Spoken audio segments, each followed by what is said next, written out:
বাচ্চা হবে না, বড় হয়ে রুই মাছের মতন হয়ে যাবে আস্তে যত মানে। পেট মোটা নয়, না না পেট মোটা হবে না। আর এই যে তোমার সেই যেটা বলছি সেই জাপানি পুঁটি, এটা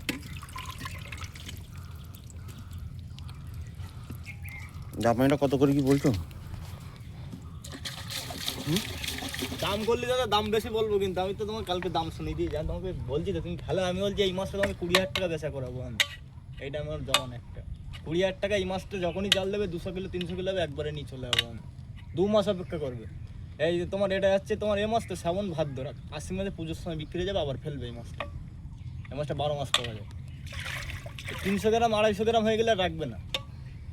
এই তুমি 15 দিন পরে জাল দেবে বলছো তো, 15 দিন পরে এরকম যদি না হয় সেখানে তুমি আমাকে ফোন করে তোমার টাকা রিটার্ন দিয়ে চলে যাবে, এরকম হবে 15 দিন পরে তোমার যে জলের ইয়ে আসবে। আর এই মাছটা তোমার 1 বছর রাখবে, এটা মারবে না এখন, বুঝলি তো? এটা তোমার শখের জন্য পুকুর সাজানি থাকবে। চেতল কোথায় দেবে? পুরো অল্প কটা অর্ডার আছে, এটা হচ্ছে শখের জন্য 3 কিলো 4 কিলো জমা হবে, সময় মারবে। আজকে আমার চিতলগুলো দেখে দিয়ে দেবে,